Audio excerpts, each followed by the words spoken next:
cher bien-aimé. Avant de commencer, prends un instant. Respire. Parce que si tu regardes cette vidéo aujourd'hui, ce n'est pas un hasard.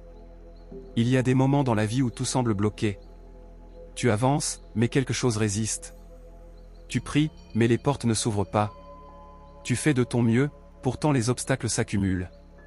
Et une question silencieuse naît dans ton esprit. Dieu est-il vraiment en train d'agir, ou est-ce que je me trompe de chemin? Cette vidéo est pour toi si tu vis cette tension intérieure. Si tu sens que quelque chose se passe dans l'invisible, mais que le visible te contredit. Si tu as l'impression que Dieu est silencieux alors que ta situation crie. Avant d'aller plus loin, je t'invite à t'abonner à cette chaîne, à aimer cette vidéo, et surtout à écrire dans les commentaires cette phrase simple. Je fais confiance à Dieu, même quand je ne comprends pas. Ce geste n'est pas anodin. Il aligne ton cœur avec ce que tu t'apprêtes à recevoir.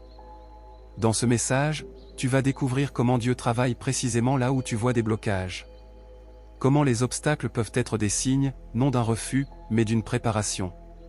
Et pourquoi ce que tu traverses en ce moment pourrait être la preuve que Dieu est plus proche que tu ne le penses. Ouvre ton esprit. Calme ton cœur. Et écoute attentivement. Premier signe. Quand tout semble bloqué mais que ton cœur reste attiré vers l'avant. Le cinquième avertissement invisible que Dieu envoie à ton esprit est une fatigue intérieure profonde, une lassitude de l'âme qui ne disparaît pas même après le repos physique. Tu peux dormir. Tu peux ralentir ton rythme. Tu peux prendre du temps loin des responsabilités. Et pourtant, à l'intérieur, quelque chose reste lourd. Ce n'est pas une fatigue du corps. C'est une fatigue plus subtile. Une usure intérieure. Une sensation d'être vidé sans comprendre pourquoi. Tu continues à avancer, mais sans élan. Tu fais ce que tu dois faire, mais sans joie. Tu pries, mais sans force.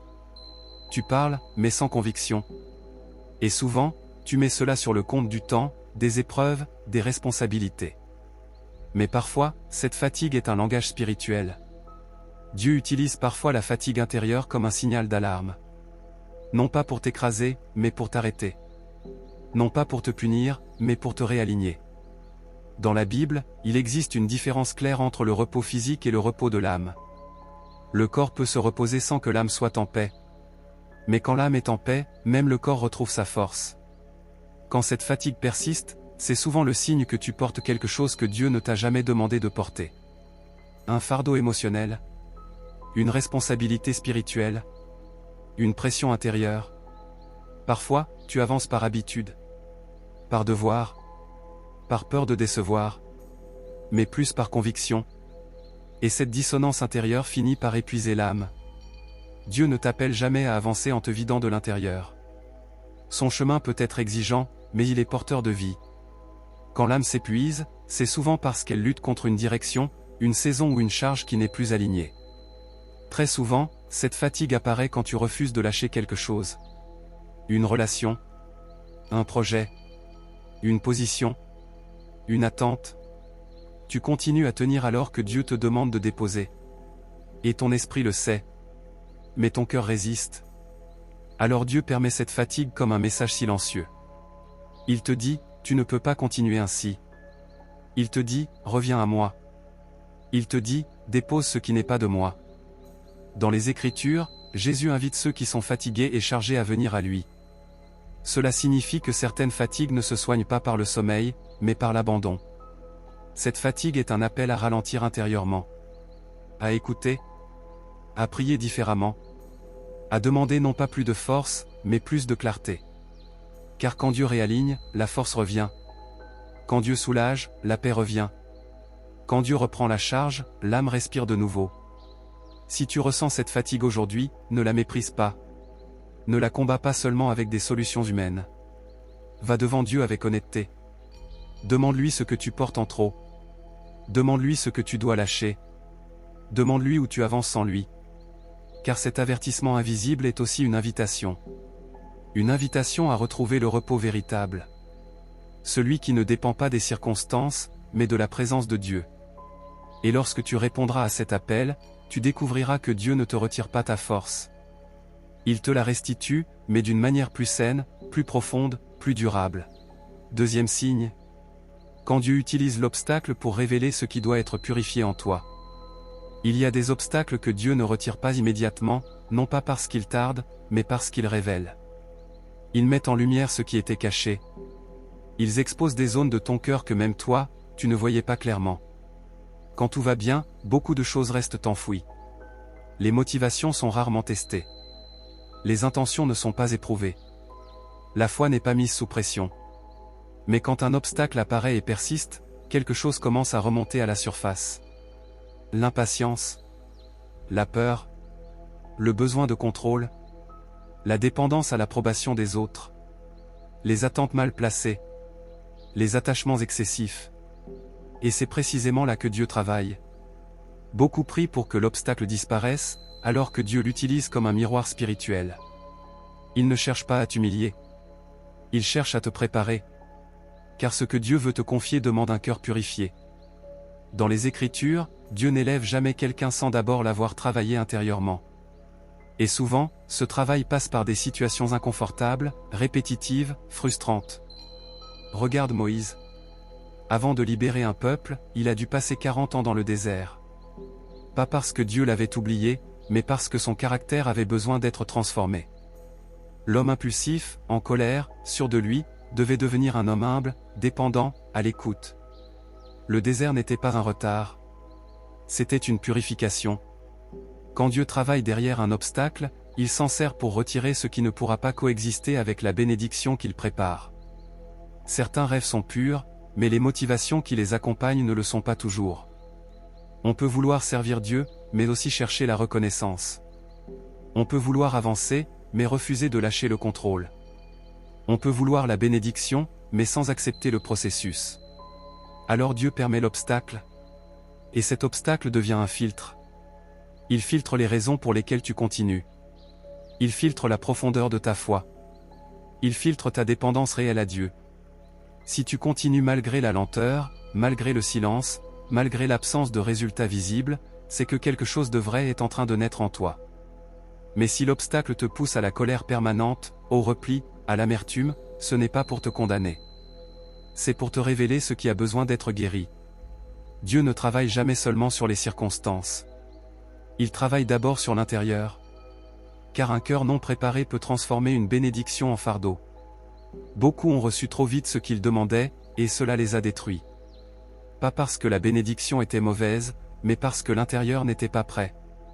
Dieu préfère retarder que réparer après. Quand tu fais face à un obstacle et que certaines réactions en toi te surprennent, ne fuis pas ce moment. Observe-le. Présente-le à Dieu. Dis-lui la vérité. Même si elle n'est pas belle. Même si elle te dérange. Car Dieu ne transforme pas ce qu'on cache, il transforme ce qu'on lui remet. Ce deuxième signe se manifeste aussi par un recentrage progressif de ton cœur. Tu commences à prier différemment. Moins pour la solution, plus pour la transformation. Moins pour l'issue, plus pour la maturité. Tu réalises que ce que Dieu construit en toi est plus important que ce qu'il va t'ouvrir devant toi. Et c'est une étape cruciale. Quand tu arrives à ce point, l'obstacle n'a plus le même pouvoir sur toi. Il est toujours là, mais il ne te domine plus intérieurement. Il ne te définit plus. Il ne dicte plus ton identité. Tu comprends que Dieu n'est pas en train de te bloquer, mais de t'affiner. Et ce travail intérieur est souvent invisible aux autres, mais déterminant pour ce qui vient. Si aujourd'hui tu traverses un obstacle qui révèle des luttes intérieures, des tensions, des résistances, ne conclus pas trop vite que Dieu est contre toi. C'est souvent le signe qu'il est très proche, profondément engagé dans ton processus. Il enlève ce qui pourrait te limiter demain. Il nettoie ce qui pourrait te fragiliser plus tard. Il prépare un terrain solide pour une œuvre durable. L'obstacle n'est pas ton ennemi. C'est l'outil discret d'un Dieu qui voit plus loin que toi. Troisième signe. Quand l'obstacle t'oblige à dépendre de Dieu d'une manière nouvelle. Il y a un type d'obstacle que Dieu utilise pour briser une dépendance subtile mais dangereuse. La dépendance à tes propres forces, à ton intelligence, à ton expérience, à tes stratégies. Avant l'obstacle, tout semblait sous contrôle. Tu savais comment faire. Tu avais un plan. Tu comprenais le chemin. Mais soudain, ce qui fonctionnait ne fonctionne plus. Les méthodes habituelles deviennent inefficaces. Les solutions logiques échouent. Les portes que tu savais ouvrir restent fermées. Et c'est précisément là que Dieu commence à travailler différemment. Quand Dieu veut t'emmener plus loin, il te conduit souvent là où tes ressources ne suffisent plus. Non pour t'humilier, mais pour t'enseigner une nouvelle manière de dépendre de lui. Dans les Écritures, Dieu a toujours amené ses serviteurs dans des situations où l'issue ne pouvait venir que de lui. Le peuple d'Israël devant la mer Rouge. Derrière eux, l'armée ennemie. Devant eux, une mer infranchissable. Aucune stratégie humaine ne pouvait résoudre ce problème. Aucun raisonnement ne pouvait ouvrir la mer. Et c'est là que Dieu intervient. Si la mer s'était ouverte avant, le miracle aurait perdu sa portée. Mais l'obstacle a créé l'espace pour une dépendance totale. Quand Dieu travaille derrière l'obstacle, il te déplace d'une foi théorique à une foi vécue. Tu passes de « Je sais que Dieu peut » à « Je n'ai que Dieu ». Et ce basculement est profond. Il fait peur, parce qu'il enlève les sécurités. Mais il libère, parce qu'il t'ancre dans la seule source inébranlable. Tu commences à prier autrement. Moins avec des formules. Plus avec une sincérité brute. Tu n'essaies plus d'impressionner Dieu par tes mots. Tu lui parles avec vérité. Tu reconnais tes limites. Tu reconnais ton incapacité. Et c'est là que la grâce commence à agir pleinement. Car Dieu ne se révèle jamais autant que lorsqu'il est la seule option restante. L'obstacle devient alors un lieu de rencontre. Un lieu où ta foi cesse d'être conceptuelle. Un lieu où tu apprends à attendre sans maîtriser. Un lieu où tu apprends à faire confiance sans comprendre. Ce signe se manifeste aussi par une paix étrange au milieu de l'incertitude. Tout n'est pas résolu. Rien n'est encore clair. Mais au fond de toi, quelque chose se calme. Pas parce que la situation a changé, mais parce que ta dépendance a changé. Tu réalises que tu n'as plus besoin de tout contrôler pour avancer. Tu n'as plus besoin de tout prévoir pour faire confiance. Et cette paix n'est pas naturelle.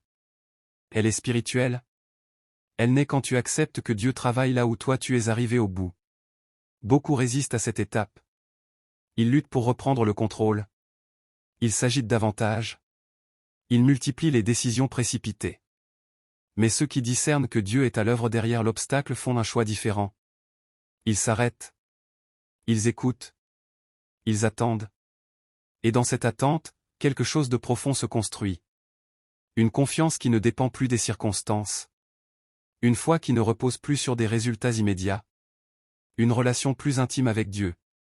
Quand Dieu t'oblige à dépendre de lui d'une manière nouvelle, ce n'est pas pour te fragiliser. C'est pour te fortifier à un niveau plus profond. Car ce que tu recevras ensuite demandera une foi enracinée, pas une foi superficielle.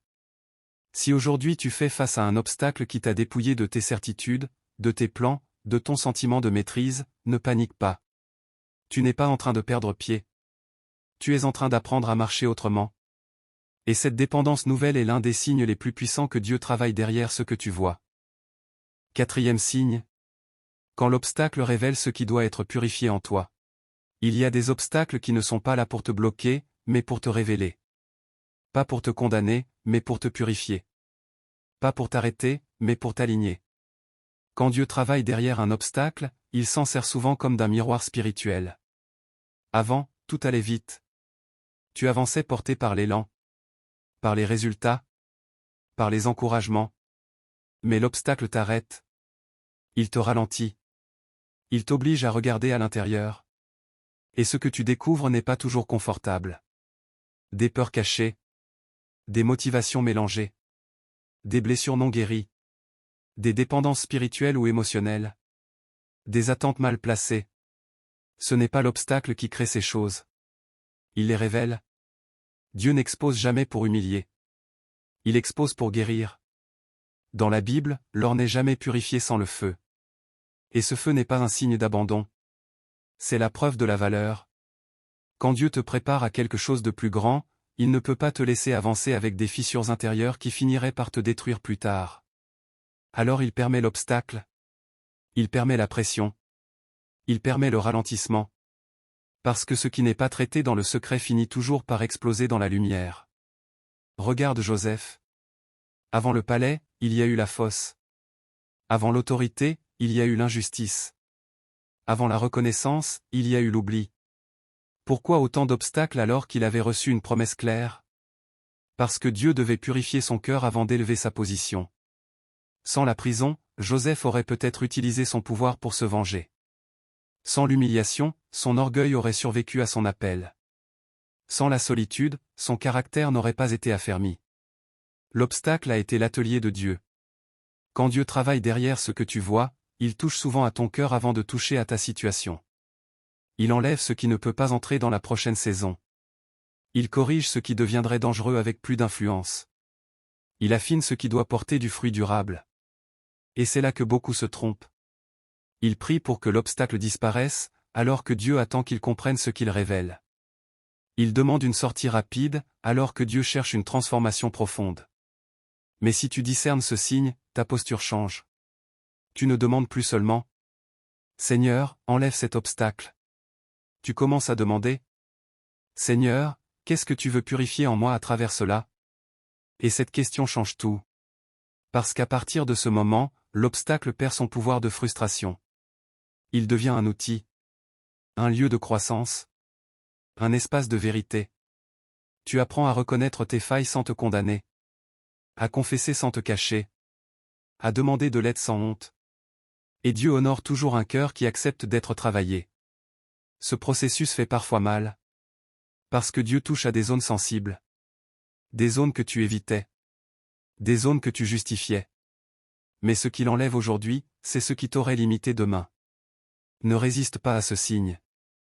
Ne fuis pas l'introspection que l'obstacle provoque. Ne cherche pas à revenir à l'ancienne version de toi. Dieu ne restaure pas pour répéter. Il transforme pour élever. Si l'obstacle t'oblige à faire face à toi-même, c'est que Dieu est en train de te préparer intérieurement à ce que tes yeux ne voient pas encore. Et quand la purification est accomplie, l'obstacle n'a plus de raison de rester. 5e signe.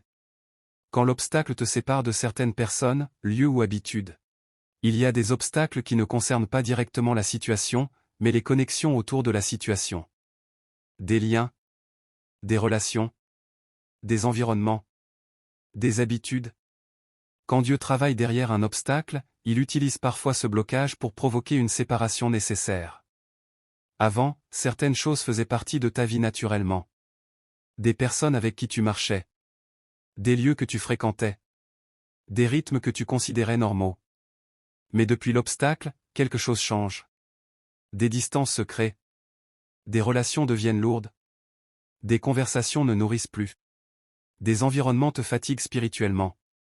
Et souvent, tu ne comprends pas pourquoi. Tu te dis que l'obstacle vient de l'extérieur, alors qu'en réalité, Dieu agit aussi dans ton cercle intérieur. Dans la Bible, chaque appel important est précédé d'une séparation.